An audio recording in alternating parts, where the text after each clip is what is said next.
kainin mo yung aso. Kuha kang delata dyan. Urong na ako ba?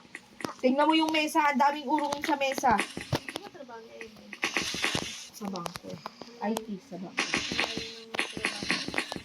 Nasa Bacolod ngayon eh. Taikot-ikot na nga. Nakakarating na dito. Iba't ibang lugar.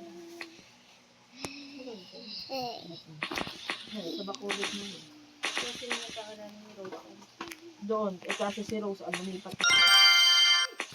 Trabaho talaga si Rose. Kay Idol dati. Kaso, lumipat na sa Metrobank. Magkatrabaho sila dati.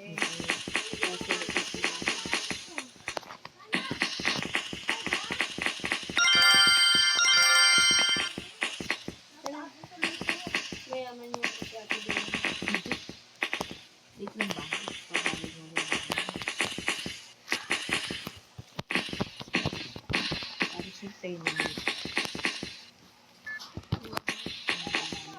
Tapos sa mga ilalim, parang mga nagdadrugs.